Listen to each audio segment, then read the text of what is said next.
And benvenuti, fellas and bellas all over the world. Welcome to another episode of the Napoli Rant. I am Raf Biz, joined by my co-host, the Vicar of Vesuvius, Rafa Rispo. What's up, Rafa Bizzarro? Come stai oggi?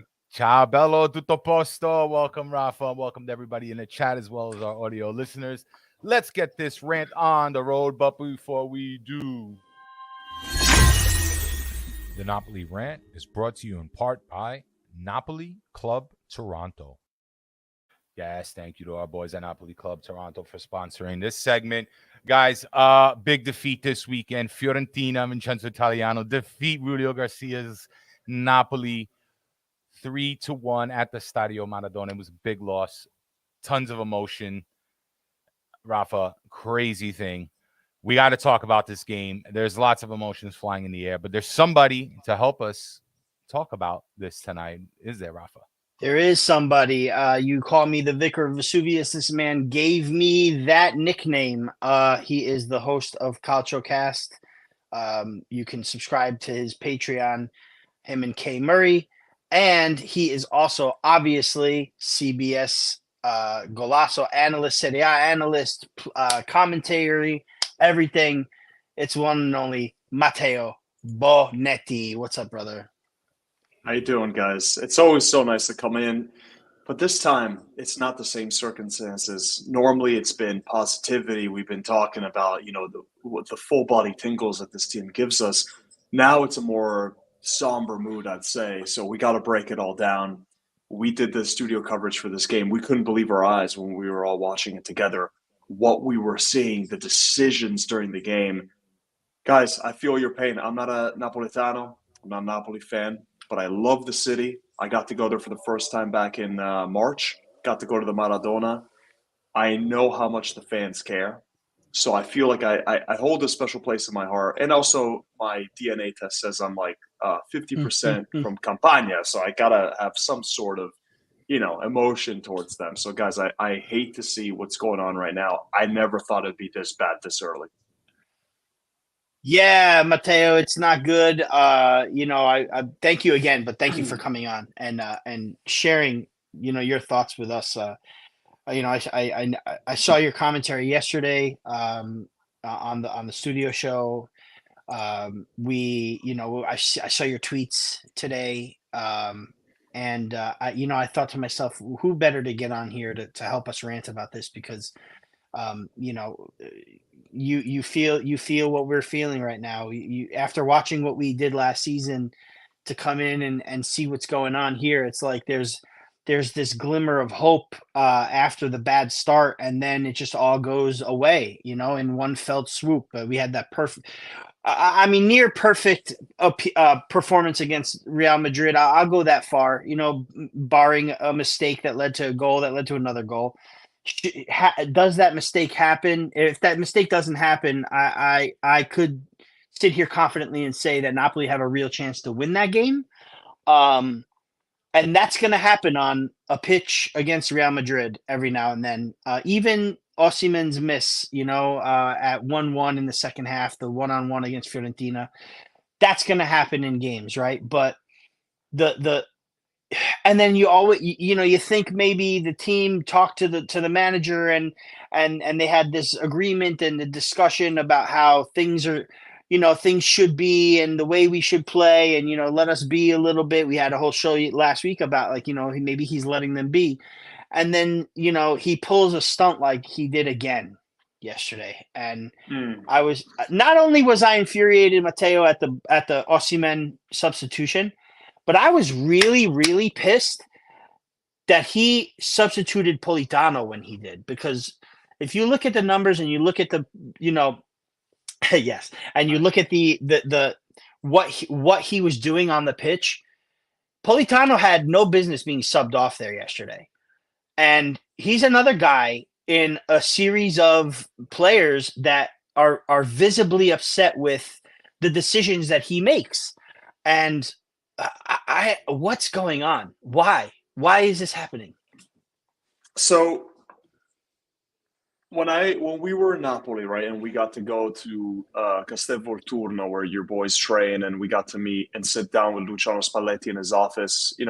I remember we thought, okay, he'll shake his hand. He probably doesn't want to do this. No manager wants to talk to any three guys from America, who are here to, take some photos, ask some questions, blah, blah, blah. It does nothing for him.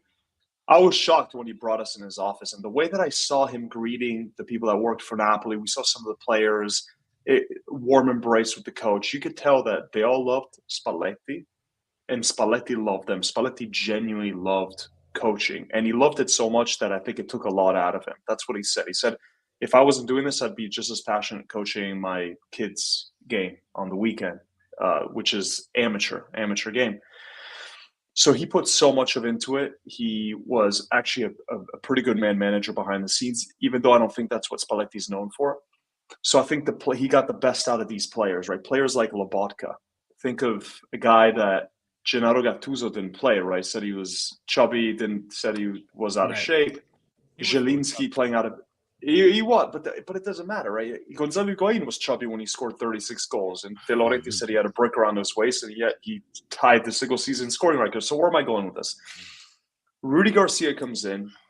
I have questions about his man management. I always have, right? There's been a lot of reports of things that I didn't quite like even back at Roma. Didn't seem like the easiest character to deal with. So it's easy to blame Garcia, and Garcia deserves so much blame from his in-game substitutions. The players have to take a little bit of that too, especially the players in the midfield. I think the attack, Kvara, Osimhen, how would you play, and how would you, how could you play at 90 minutes like you did last season when you don't even know if your coach is doing things to rile you up, if he's trying to get a reaction out of you, if he's just doing it because he's so stubborn that he wants to show, no, I'm the man, I'll take off Osimhen and I'll win this game. It's so ridiculously stupid for any manager to come into that situation where you guys won your first Scudetto after 3 decades and to rock the boat this much. I thought that he'd have to not be so naive where he'd be like, I'm just going to leave what Spalletti did. I'm not going to change anything. I'm certainly not going to take out Kvara for Zerbin, who shouldn't be playing for Napoli. I'm certainly not going to take out Osimhen when I'm down 2-1 at the Maradona Stadium, where I'm expected to dominate. I don't care if it's Fiorentina and their fancy press and everything. Fiorentina have a lot of holes. Like, Fiorentina's there for the taking, especially the defense. You cannot trust Martinez Quarta. You're supposed to trust that guy. So to do that just sends such a weak message to the rest of the squad, too, saying, hold on, our superstar striker is leaving the field. Like, for Simeone, who's fine, but put them together up front. You guys are chasing. You guys have to score 2 goals to get 3 points. Surely you go 4-4-2. You change something. So this, to me, hints at a guy that's so damn stubborn that he doesn't want to admit his mistakes. He wants to show strength and power right now. Or to me, there's no other reason or explanation for why you take out Osimhen if he's not injured midway through the second half in those circumstances. It's criminal. It's some of the worst man management I've ever seen during a live game from a coach. And it's happening at Napoli, which is a team that just won the Scudetto. Craziness, guys. Can I, Ralph, I'm sorry, 1 second. Can I make one comment that might be like a devil's advocate comment? But it's your podcast. Say what you want, my man. Challenge me all you want, bro. I have a little bit of a challenge, and I hate to do this because I am on the hashtag Garcia out train right now, to be honest with you. And I'm not one to jump the gun, right? I'm not one to jump the gun, man. I'm definitely a guy who thinks first and says, you know what, hold on. It was only 5 games. We're 5 games in. Now we're 8 games in. You know what I mean? There's 90 points left on offer, blah, blah, blah, right? Last season, while we were at Ribalta for Napoli Roma, Spalletti took Osimhen out at 1-1 and put in Simeone. Simeone got the job done. This time around, he takes Osimhen out, puts Rudi Garcia takes Osimhen out. We're down 2-1. Where's the difference? Like, what's it? It goes deeper than just a one sub, right? It goes deeper than just a one sub, in my opinion. What's your opinion about that? Because last season, you put in Simeone for Osimhen, you're probably getting a goal, a game-winning goal, by the way, right? Yeah, Milan. everything that could go right went right last year. But to me, the big difference is the historical time that we're in right now, that we're a week removed from that whole social media fiasco, that that Victor Osimhen was hurt by this. You know that all he wants, given his statement, is he wants that love again. He's got that love with the fans. He knows how much he means to the city of Napoli. And you know what his reaction is going to be if you take him off midway through the second half. Why don't you think – and here's another difference, how he reacted. How Osimhen reacted the last time. Did we ever see insubordination towards Spalletti, where he holds up two to him, saying, "Hey, he's been pissed." He was pissed last season when he got taken off a few times. I remember that because he didn't score, and that was on himself. He was pissed at himself. Exactly, and that's the biggest difference here. This time, he wasn't pissed at himself not scoring. He's pissed at the manager, and he's openly going against the tactics of his manager. I mean, he hauled up two to show, "Hey, guy, you need to play me and Simeone together." So it's a great point that you made, Rafa, because those changes were made last season, but to me, a completely different set of circumstances. And I think the body reaction from Osimhen, from Kvara, it says it all. It says it all. And in those games last season, you weren't in this situation, right? No. You hadn't lost your first game since January. You didn't lose your first home game until more than a month after that. Now it's October 9th. You've lost 2 home games. Okay, 2 home games, and you've had the worst social media situation from Serie A that I can remember just last week. So it's such a stupid moment of the season when you're desperate for a result to kind of put everything behind you of what just happened with Osimhen. You leave that guy on until the end. He wasn't even tired. He was sat up like this, kind of saying, "Can you believe what this guy just did?" I got a question. And I always talk about this. It's regarding the energy levels of these players. Now, we saw Anguissa gets hurt in the 32nd minute. Against Real Madrid, he was just looking exhausted at one point. Why does he get the start again? I mean, Matteo, what's your view? Are you like a titolarissimi kind of guy, like always play the same 11, like Walter Mazzarri, or do you believe in more rotation? Do you believe? Am I Maurizio Sarri, basically, is what you're asking me? Right. Do you believe in the Maurizio Sarri? Absolutely. No. Right. And Mazzarri was the same. Well, granted, Mazzarri had like one backup, but the point is Mazzarri was the same way, but Sarri was like criminal in it. By the time all he had was Zielinski, Sarri. All he had was and who else? What's his name? Rogue and Diawara. I mean, come on, give me a break. Yeah. Give me a break. Garcia has a great bench. He has Lindstrom. He had Cayuste that he can play. He has Raspadori. Do we fully trust Cayuste yet? I tell you what. I like what now. We have no. I like what I've seen. To erase that mistake in the first match day, and I like what I see. Take that away and look at what he's done on the pitch. I like what I see from him. Lindstrom, I think, is an interesting one. I got to see a lot of Bundesliga. My wife covers the Bundesliga, so I watched a lot of it last season. I'd watched a lot of Eintracht last season too. He's an interesting player, Lindstrom, right? He's not like fully polished the way that he moves, and he feels like he's almost out of control. But he's someone who can get you double-digit goals and assists if he's fully on form. He's fast, he's direct, he's got decent technical ability.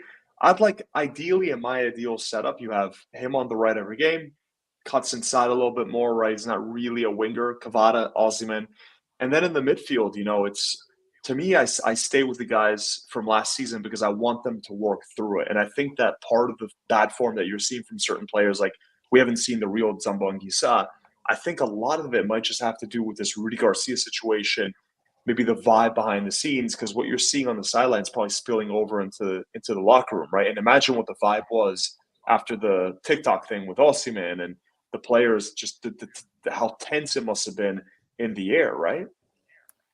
Yeah, definitely. But it's the fact that he plays almost the same 11 that he did against Real Madrid. At what point? I'm not even concerned about the same 11. I'm concerned about the rotated, right? Look how much Milan rotated. And I know you could also say, what are you rotating for the national teams? Who cares? But you need some level of rotation too, because the players won't be 100% if they just gave 110% 3-4 days ago. Right. And Guisa was jogging. The only time the midfield. Come on, he was tired. Yeah. Well, Anguissa was jogging. Zielinski's poorest match he's played this season by far. He wasn't getting to balls. He wasn't responding to passes. He was slow. He was slow to where to be. His passes weren't connected. It just, for me, something was up with Zielinski, and he needed to come off instead of Politano. If he had taken Zielinski off and put Cayuste in instead of Politano, instead of taking out Politano and putting in Cayuste, for me, I would have been happier with that move, because it just didn't. He wasn't. There was nothing that he was registering, and it's like, how do you not see that? How do you? I can watch it from the TV, and you're on the pitch touchline. How do you not see what I see? It's crazy. Cayuste, the midfield, right? I actually agree with what Ralph is saying. I also agree with what you're saying, Matteo. Go with who who got you to the dance. But he has not made one single rotation move in that midfield, except for the first match day where he had to start Cayuste over Anguissa because of injury.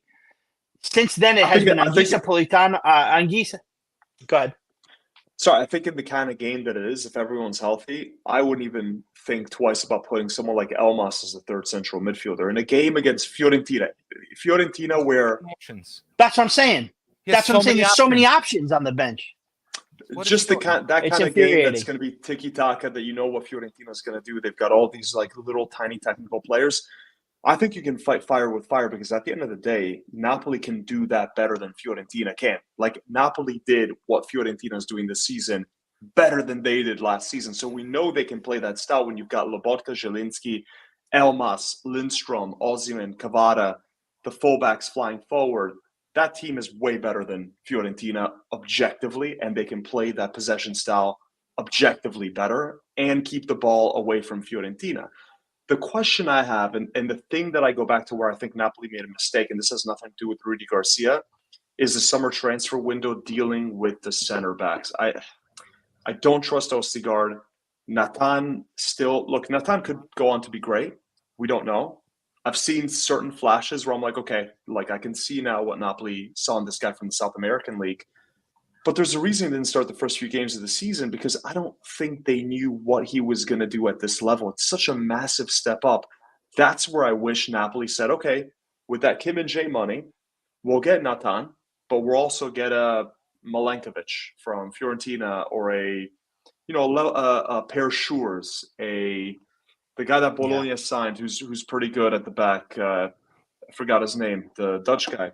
But whatever. The point is, you get someone who's proven in Serie A, can play right away next to Rachmani. Then you've got the Juan Jesuses of the world, who's a backup. You've got Ostigard, who's a backup. These guys should not be playing any meaningful minutes. And they should be like 2 injuries removed from playing, not one, where suddenly you're like, Ostigard is having to mark Jude Bellingham, and he just got absolutely torn apart. Well, yeah, because he's Leo Ostigard, you know? Like, this is where I think that Aurelio DeLaurtentiis, with what he told us last season, that interviews like, we want the Champions League. You lose Kim and Jay, you got to replace it with one experiment and one sure thing right away, guys. I like Ostigard late. I don't know. Ostigard won our. Is he good? He's fine. Is he good enough though, man? Like, is he good enough to be playing? Well, I think all three. If I'm managing Napoli, I'm waiting for Rachmani to get back, and it's Rachmani and Nathan. I actually really like Nathan. He obviously needs some more time to get more acclimated to this league, but I have been seeing some smart decision making and some really, really good tackles, especially yesterday. He made some. He's a big boy too. Tackles. Yeah. Yes. He's smart. His pace, Rafa. I question his pace because he got burned. I mean, Kim and Jay was so fast, dude. Like, you go from Koulibaly and Kim that can get back there like that. I get it. You're going to dip a little, You were never going to get Kim again. Kim was a once-in-a-generation type defender that you can sign for 15 mil, and he turns out to be one of the top defenders in Europe. I mean, it's crazy how good that guy was, and when you watch him live, you're like, how does he move that fast? It makes no sense at 6'3". Like, I like what that guy said, Corey Barshot, Rachmani, Nathan, and Osti back 3. I like it because I think it's an interesting segue to what I know you wanted to talk about, Antonio Conte. I don't think You know what Matteo, I would how do? did you know? How did you know? Because I know you. Because I work in TV. I know your rundown stuff. I know you too well. So good. Look, So good. I would not play those three. I think Oliveira would be a great third center back, like I'll interplay one of the fullbacks in like hybrid role, because Oliveira's more physical. He's better defensively. So here's what I would do, right? I'm gonna pretend I'm gonna play Matteo, you're getting me excited, bro. I have in my notes, I have Napoli under Conte with a 3-5-2. Listen to Not this. once did it cross my mind to put Oliveira there. Go, please. This is go. my 3-4-3 Conte style, right? You got Meret in goal. You have Rachmani, Natan in the middle, and then Oliveira. Then you have Di Lorenzo, Zielinski, Lobotka, Rui, and then up top I have Cavada, Lindstrom, Osimhen. That's my best 3-4-3 Conte style. Do you like that? What do you guys think in the comments? I love it. Here's the comments needs to come up. Mix. See, this guy said Oliveira's worse than Rui statistically in every defensive category. This is where numbers we've all watched it. Like Oliveira physically, you don't have to be the best defender, by the way, to play in a back three. You need to be someone who can carry the ball, who's got a bit of pace because you're going to be dealing with wingers. Like we saw Matteo Darmian play amazing in a back three. Oliveira, I think, is a better player than Matteo Darmian. So I just think that in this particular situation, I think Oliveira fits wonderfully. I still don't know if it's the best thing that Napoli can do because Conte is going to come in and he's not going to play Luciano Spalletti ball. He's going to play Conte ball because that's all he's ever done. He's going to want it his way. He's super stubborn with his formation. Maybe it can work, guys. Maybe you can hit out on the counter with Osimhen and Cavada and Lindstrom, and it could be a totally different type of danger. The only reason why I was always against Conte is because I know he's going to butt heads with DeLaurentiis and it's not going to go well. He'll win 1 year or he'll win 1 year and then he'll lose the next and he'll be gone. He'll ask for players right away. Yeah. So it's a very touchy subject and I was always on the no Conte side. But honestly, right now, in the situation we're in right now, I would take Conte and just change everything right now. And maybe we're being a little too alarmist because we just won the Scudetto in the formation we had with the players we have. Surely we can figure it out. But at the same time, something's got to change if this guy, DeLaurentiis, really truly wants to bring the Champions League into, a real discussion, But back to what this guy said about. Sorry, just to answer that guy, that question before. Conte played 4-3-3 before he discovered the back three. It was when he got destroyed by Napoli, Mazzarri, and your team destroyed Juve, and Conte had this revelation. He's like, hold on a second, I want to try this back three, and suddenly they won 9 consecutive Scudetti. He's never gone back. So we know he's going to play that system. If I was a betting man and I had to pick one manager, just from whispers and stuff like that, if Rudi Garcia gets sacked, I think DeLaurentiis knows he's got to go big. He can't go to a Giampaolo who's not a good manager. He can't go to another one of those. He's got to go big. You can't do that. No, you can't have Marco Giampaolo. No. Giampaolo has the charisma of a chalkboard. Well, what about Michele says here? Conte and ADL would work well as together as deep frying a gallon of water, though, unfortunately. That's a great point, and I fully agree. They're both hotheads. They're both tough to deal with. Conte historically has butted heads with everyone, and we know that DeLaurentiis is kind of volcanic with his personality. So it would last but you know what? But it would be a fun experience. If he comes in and wins right away, maybe that changes things. Like if he can come in to this team, say 10 matches in, another 2, give him another 2 league matches, and see you later. And he turns it around and wins a major trophy, whether it be the Scudetto or goes as far as he can in Champions League.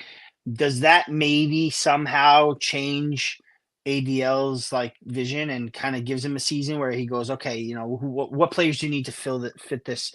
Because, hey, we won the Scudetto, we made money. We finished as far as we did in the Champions League, we made a lot of money. The point is to get as far as you can this season to make more money, right? I don't know. I feel like DeLaurentiis is in a state where he's starting to make some changes now, right? He went how many years with the same 3, the same 4, Mertens, Insigne, Koulibaly, what have you, right? And now all of a sudden he's turning things around. Giuntoli's gone. Those three are gone. Scudetto's in. Spalletti's out. Like let's make these changes. Let's do it. I haven't met a single person yet, Matteo, that is like, well, guys, you got to give Garcia the benefit of the doubt. No, that was 2-3 weeks ago. That's not this week. I'm not here. I'm not hearing it for it. So like if it's Conte, I'd embrace it, because honestly, I think we need a shakeup. This guy said Ostigard is not as good as Mairui in every statistic, but here in that formation, you have them both on the pitch. So you have Oliveira doing what he needs to do defensively, which is what he does better than Rui, and then you have Rui doing what Oliveira needs to do offensively, that he does miles better than Oliveira. So something's got to give, and I'm for that. I'm for the Conte thing. I am, man. I really am. Let's go. Real quick, guys. I'm just reading all the comments, man. It's apparently I don't know much about Marcel Gallardo. I know he was in Argentina for the longest time.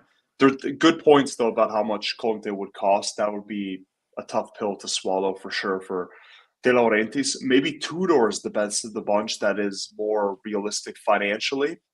Has a pretty good CV already, right? We saw him succeed in Serie A, granted for a very short period of time.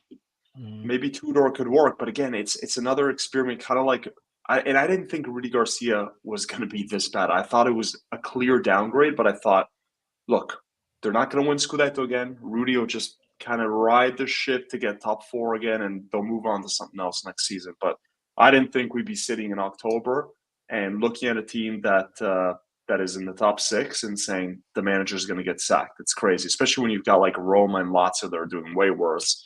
And granted, different expectations, but I'm honestly shocked that Garcia's gotten it this bad, so wrong, so quick. And I feel bad. I feel bad just as a neutral football fan who wants to see this team entertained. Last season was so magical, guys. Like, you guys saw it. We all saw it, right? It was just something so spectacular that, man, it was so much fun. Do you think any of this has to do with ego from the team, that now the team's heads are a little bit inflated? This new coach comes in. It's like getting a new manager, right? Like at your job. It's like, no, I know what I'm doing. This is how we used to do it. Why would I change now? Or so is it a little bit of ego and pride, or is it really that, it's just not all working? Is it mostly the coach? Is it a little bit of both? So the explanation from De Laurentiis was that he wanted someone who played 4-3-3, right? So in his mind, I think he did the right thing, and it came from a good place where he's like, I need to get a manager that has played the same formation historically, that's not going to change too much. What he didn't expect was a manager that would take off Kvara and Osimhen in games you needed to win and piss off your 2 best players, the former MVP. To me, the real MVP last season was Osimhen. That's a different discussion. But Kvara's amazing too, guys. I'm a team Kvara all the way, and I think he's so good despite the whole goal-scoring drought thing. You need to nurture these guys and prove to these guys that you're the real deal as a manager. You can't just come in and say, no. You guys just won the Scudetto. Well, now I'm going to do things differently. Now I'm going to, make these crazy substitutions during the game, because they're going to react poorly, because they're going to be like, who the hell is this guy? We just won the Scudetto. Right. Like, we just I think they have a right. Since freaking Diego Maradona, man. And this guy's right. I think they have the right. Zerbi should be playing at Juve Stabia. He shouldn't even be on Napoli. What are you doing? I think they have a right to be a little big in the head, Ralph. Like, in my opinion, they know how to get it done, man. Like, it's documented. They talked to him. They had a conversation, manager and team. They had a conversation. Kvaratskhelia said it himself. They talked, and then look what happened.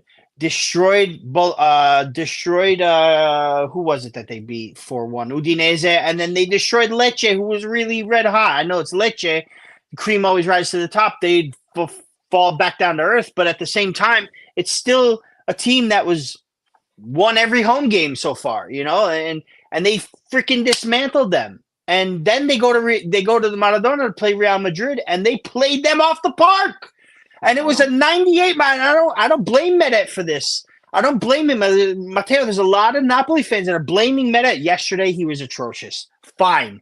But against Real Madrid, that's a 98-mile-an-hour shot outside of 30 yards that got over his head and hit the crossbar hit him in the back of the head and went in. That's unluck. That's bad luck.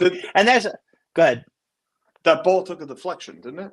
Yeah. It took a deflection. It was 98 mile an hour deflection. Blah blah blah. Also, Napoli played. Hits the ball harder than most players do. He scored. Thank you. I conditioned it for Lizzie and my good friend Arthur Morelli, fellow patrons on the CalcioCast podcast. He's just messing around. I. Absolutely not the Milan guy. The Milan guy is from before I worked in this industry, and what I learned is that working in this industry knocks out the fandom out of you, where all you want to watch at the end of the day is good football. I wanted, right? And I grew up as a Milanista because of my dad, and it was great. And then suddenly you work in the industry and you start covering games and you stop caring about who wins. You just want to be entertained. I remember last year when all the quarterfinals got announced in the Champions League. I said it. We need Napoli to get in the final. I don't care if they beat Milan. I don't care who they beat. Inter. We need Napoli to get in the final because they give us the best chance of winning the Champions League. And I still think that if we got the best version of Napoli against City, it could have been one of the greatest games that we've seen in the last few years. Even though Inter did very well, probably deserved to win too. So, Forza Napoli. I told you guys in the private chat, I got to run. Matt, thanks for the invite. Always. Let's do this again soon, okay? Real soon. You guys Hey, I'll see you on CalcioCast later, brother. Here. Absolutely. You guys got a great community here. I love the Napoletani. I can't wait to go back. Hopefully next time I can visit all the beautiful islands. Maybe some Ischia, maybe some Capri. I did those for my honeymoon a long time ago, man. I gotta Procida. Gotta go Gorgeous. Procida, that's the one we passed by that I was like, what is this place with all the gorgeous houses? It's kind of cool. Oh, me and Michele Scotto Di Luzio, we hung out. Our families hung out in Procida all day. By the way, one last thing, guys. The most important thing of all. I was skeptical of your Neapolitan pizza. I was like, okay, guys, I've been to great Neapolitan restaurants in Miami Beach where it's all Napoletani that make it, that say, oh, I was the best pizza guy in Napoli. And I was like, okay, this is great. So I went there. I was like, this is like one of those things that they say that doesn't exist anymore. It existed probably when you guys invented the pizza, but not anymore. So we went to one of the best pizzeria that was recommended by all the Napoletani. And it comes out. Do you remember which one? I don't. I got to get the name. But I remember it comes out, and it looks like any Neapolitan I've ever had. My belly was already half full with all the antipasti they give you, which are fried. And I tried it, and there's a video of me trying it. I'm like, okay, no, this is different. It's the water. It's something else. Yeah, this is the Italian goodbye where I got to start talking about food. Yeah. And I did see Scampia, and I got a tour of the real Napoli. So we went to the area that's like, it's not a nice area. It's what's it called? Give me some of the Spagnoli. Keep going. No, worse. Sanità. Oh, wow. You went to Sanità. Yeah, and the driver actually got bitched out by the company boss because they're like, why did you take one of the CBS guys to Sanità? And they're like, oh, I got to give this Milanese guy a real tour of the real Napoli. I was looking out the window. I'm like, I was like, I guess so. This is Napoli. It really is bad then. And then they told me it was Sanità, and it's kind of sketchy. You got to watch where you go. But I loved the rest of Napoli. I loved it. Awesome. I love that story, Matteo. All right, Thank you so much, guys. Subscribe, CalcioCast. Yes, Gaetano. Subscribe, CalcioCast. Do it. Ciao, Matteo. Give us a dance. Give us a celebration dance. What do you got for us? Who? Me? Yeah, give us the Pazzini, give us the Tony. What do you got for us? Oh, what do I got? What's your goal-scoring celebration? What's my goal-scoring celebration? Yeah. Oh. Yeah, that's a bomb right there. That's a capo cannoniere right there. This is my celebration. What are you doing? Hold on, I got to get my other arm in here. Where is it? I got to get it. There it is right there. Okay. This is my FIFA. Adonis. This is my EA FC 24 celebration. It's official. Okay. You put it up I thought you were going to do the little this with the kiss. You want me to do this? With the kiss? You want me to do this? Do what you want, man. Yeah. Oh, the bow. All right. What do you got, brother? I did it a few times, man. I never scored, though. That was the problem. I was a goalkeeper. We see you dance on CBS all the time anyway. All right, guys. Ciao. Take care. Ciao. Love you. All right, man. Right, always great to have Matteo Bonetti join us. You guys, please subscribe to his consider subscribing to his CalcioCast. It's great. Him, Kay Murray, they talk no BS. Well, sometimes they BS, but it's an awesome podcast. two of the best in the business talking about your Serie A. It's awesome. Do it. Before we move on, guys, quick word from our sponsor. The Napoli Rant is brought to you in part by Tifosi Napoli Club New Jersey. Yes, thank you once again all our sponsors for supporting the show. Our email, hit us up on our social media. You find us there, we can talk about it more. Yes, thank you again to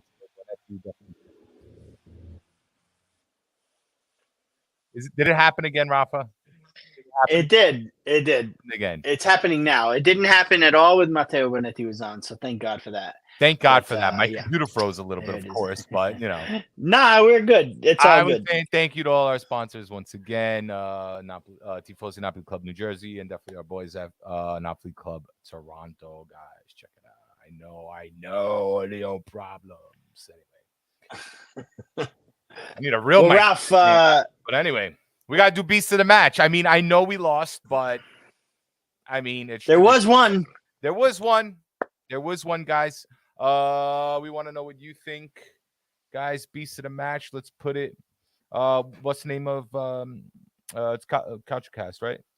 For Culturecast, yes, Culturecast. Go subscribe on Patreon. Do it. It's worth it. Trust me, they're great. So yeah, this one, Rafa suggested, Respo, you suggested this one to me. I had to rewatch the game again. I was working, couldn't watch it live. Definitely Gats with some beast of the match. We try our best to give at least credit, because even though despite the loss, there are people out there who, or players rather, who are working hard, sweating in the shirt, and we'd like to give that recognition. So hold on. So we're gonna do that right now, guys. Let's put it in the in the chat. Again, if you'd like to comment on anything we just said with Matteo, with Garcia, with the new coaches, please put it there. Please put your beast of the match call in the comments, and don't forget to hit us up in the Discord. The link to the Discord, the Napoli Rant Discord, is in the YouTube description. So check us out on there. It has grown. We got every week, Rafa, we're just getting more and more people to come in. It's been a wonderful response. So come in there. Everybody respectful always, and it's just a great talk. We do the game threads, so lots of fun, guys. Let's see who we are. Beast of the match. Here we go.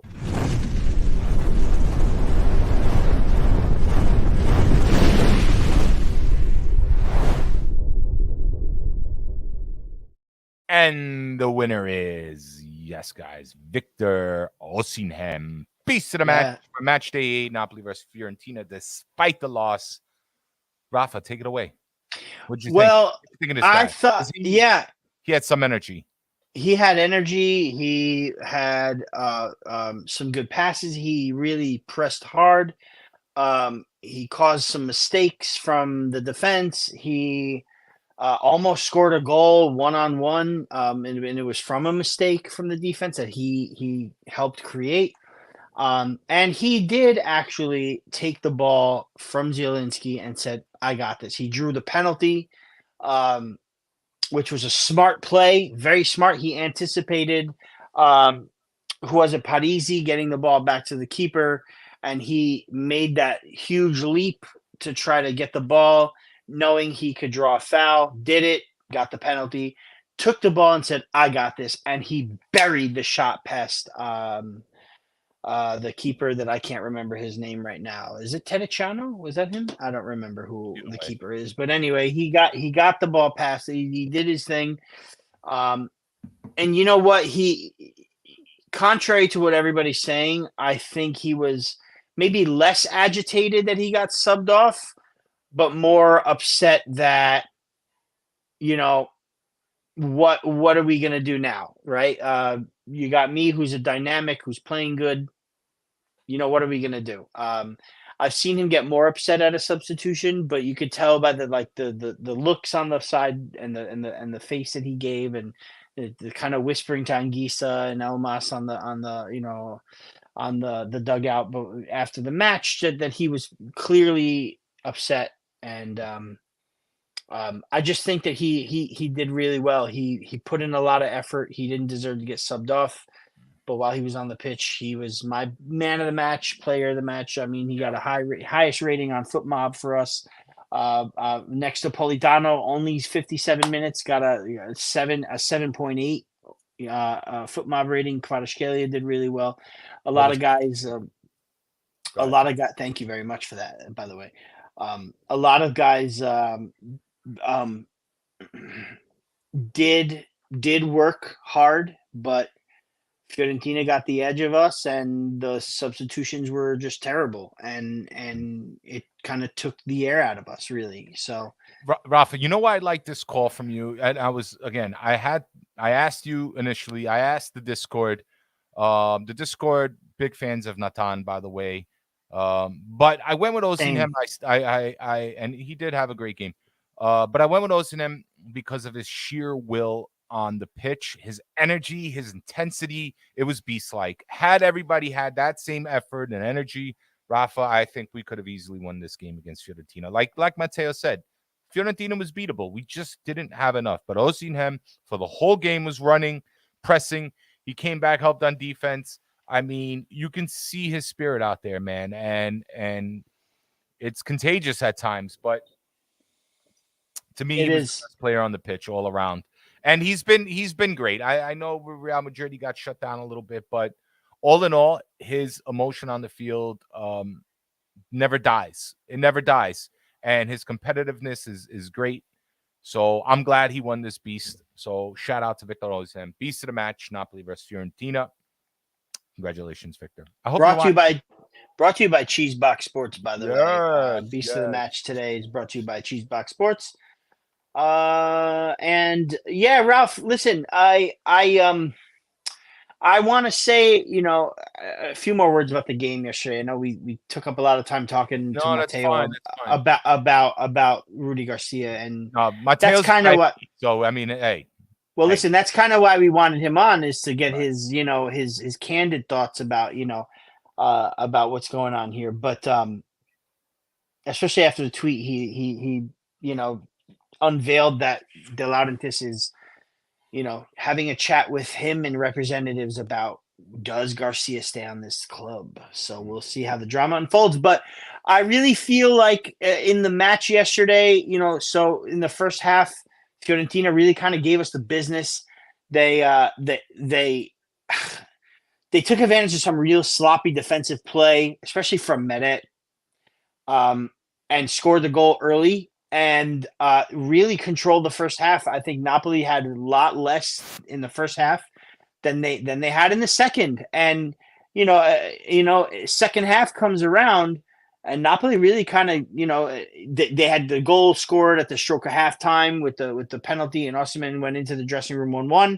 I was sitting there with cousin Dan. We were watching, and I said, this is what we need. We need this 1-1 before the break, and we'll come out and we'll come out strong. And we did that. We came out strong in the second half. I thought we were really much better than in the first half, and I thought that especially Politano was looking really good.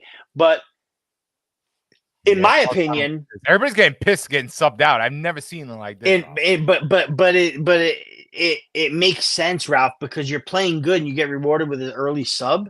Right. You're the guy. You're the answer to the like Matteo said. You're the MVP of the league and the capocannoniere of the league, and you're either draw level or down a goal. And what do? This guy makes. He experiments with the 4-4-2 when we don't need it. But when we need it, he doesn't want to touch it. Like, I don't understand how that works. Like, why couldn't he sub Cayuste in for Anguissa, like for like, right? When Anguissa got injured. And then if he really needed to change Politano in the 57th minute, you put Raspadori in. I'm not saying Raspadori coming in at the end of the first half was a mistake either, but Cayuste really should have been the guy, right? A. And B, Politano was not the guy to sub out in the 57th minute. It was Zielinski. Clearly, it was Zielinski. And if you take Cayuste and put him in that spot in the 57th minute, because remember, Raspadori came in for Anguissa, so he moved things around. Now you have taken out Zielinski instead of Politano for Cajuste. More of a like for like than that move. I know he made some changes, but then the subs come in the 75th minute where you just disregard, you disregard Osimhen, and then you move Kvaratskhelia to the right. I don't know, Ralph, did you notice that? But Kvaratskhelia finished this match on the right-hand side. I don't know, which for a second I thought maybe that might work because the players on the left, right, the players on the right for Fiorentina have to mark Kvaratskhelia, so they're conditioned to double team that player. Maybe if they double team Lindstrom on the left instead, Kvaratskhelia will be a little more open on the right, and it's just a tactic to fool Fiorentina a little bit, right, when you think about it. But are you really experimenting with that while we're down a goal? Don't you think we're a little more safe if you keep things the way they are and then somehow put Simeone in next to Osimhen? Like, Rafa, what I'm trying to say is I feel like the team played a lot better when Politano was on, and then the team sort of diminished when Politano came off because they all knew, hey, this is a guy that's playing really well and you're taking him off. I don't get it. I don't get it either, Rafa. I mean, listen, we saw positive signs against Udinese and Lecce. And even though we lost against Real Madrid, I thought we gave him some good competition. But after I saw those 3 subs in the 87th minute, I'm like, what's going on here? And then Anguissa stays on. I was so afraid this game. I was like, man, somebody's going to get hurt. And there goes Anguissa, 32nd minute. Rafa, how many times have I said this on this show? Why are we not using our depth? I don't get it. I just don't get it. I mean, you talk about Cajuste coming in for Anguissa like for like after he got injured. Anguissa should have never started the game, my friend. It was so obvious how tired he was against Real Madrid. And it's like, oh, here we go again. Rahmani hurt. Juan Jesus hurt. Now Anguissa hurt. It's the beginning of the season, man. Let me ask you this. Is it me? No, go ahead. Is it me or did Garcia, like when he did, because listen, he did switch things up for Lecce. He started Simeone instead of Osimhen. He started I want to say he started Lindstrom on the other side instead of Politano. I don't remember exactly how it went down, but there was rotation. The midfield was Anguissa, Lobotka, and Zielinski. Right. Again. That was the midfield. Right. They didn't. He hasn't changed his midfield since match 1. Right. That's what I'm trying to say. You got a guy like Elmas. You got a guy like Cajuste now. You got a guy. I mean, even Raspadori can play the role if need be. And I said Raspadori needs more minutes. And I'm almost inclined to say that maybe sometimes Cavada needs to come out and let Raspadori play on that left wing sometimes. Because as much as I love the guy, sometimes he needs to sit. Sometimes he holds on to that ball a little bit too long. Sometimes he goes right into that, into that double team. I don't know, man. Like, give these guys the minutes. Give these guys the minutes. There's no reason not to. There's really no reason not to. I don't know. I'm gonna put on some closing music. Let's get some Forza Napoli going in the Forza Napoli sempre going in the chat. We got to book out of here. But yeah, man, I'm curious to see what's gonna. And by the way, hold on, because I know what's gonna happen when I put the song. So Rafa, say a few words. Well, so my idea of Conte coming in was 3-5-2. I know Matteo talked about a 3-4-3. In my opinion, if I'll use him putting in Oliveira in that equation. Take Ostigard out. If you go Oliveira, Nathan, Rahmani, and then your 5 is Di Lorenzo, Mario Rui on the flanks, and then you go the 3 in the middle would be Anguissa, Lobotka, and Raspadori. Right behind Raspadori playing that Hamsik role.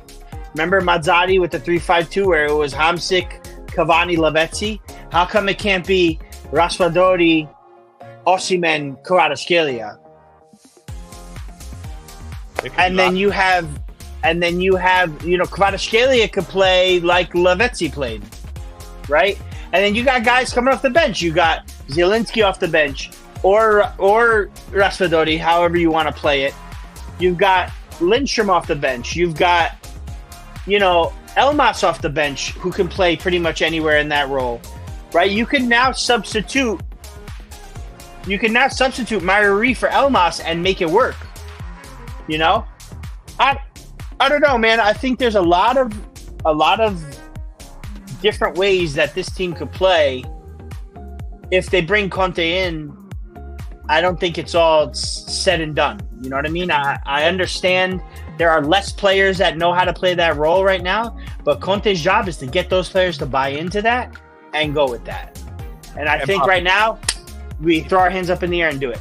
Here's the thing. A lot of people are saying that that ADL has to swallow his pride, his ego. They're making it seem like as if ADL is being hesitant on all this. And guys, there's a process to everything. I don't know why ADL needs to right away pull the trigger today. I mean, he's not going to fire his coach.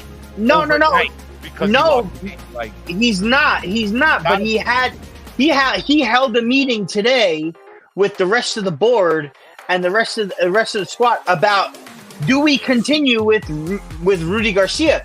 Right. So, as far as your comment about him, the fans thinking that he's hesitant to do it, obviously he's not hesitant to do it because he's thinking about it right now. Like, it's a possibility. This is not the first meeting either. This is like his second or third meeting. It's a possibility, man. It's a real possibility. The media manager. I don't get why people are like, well, he's got it. It's not about pride, guys. There's a process to these things. You don't just do things overnight. It's a business. It's a business. What people don't fail to realize is that it's a business that needs to be made. The decisions that are made have to be smart decisions for the business, the sport, the product, the game, the everything. It's not just plug and play, man, like FIFA is. I'm sorry, like EA Sports FC is. It's not just a plug and play situation, man. It really isn't. This is people's lives, people's everyday, decisions have to be made. You know what I mean? So I while I understand people are upset that the social media guy for TikTok, it took him a while to get rid of him. At the end of the day, he got rid. It took less than a week actually. But I understand the aspect that you would want this guy gone right away, but you have to make the decision based on all the facts. And maybe it took him a little while to get that, but he had to get that. You don't just go, pluck, you're out, pluck, you're out, pluck, you're out. It doesn't work like that. Anyway, guys, thank you again to all the people in the chat. It was a wonderful show. Rafa, a great show. As always, big shout out to Matteo Benetti for joining us. Always a pleasure. It was the third cap on this show, man. Third cap, yes. He's a very big fan of us, and we're a very big fan of him. And I can't tell you how much he's done for us off the air. He just is. He's a cool dude, man. And you guys can say what you want about him on the air. He is an exceptional man. Yep. Thank you so much. Thank you, guys. We'll be back again next Monday. But until then, Forza Napoli sempre. Sorry. Campione d'Italia. Campioni d'Italia.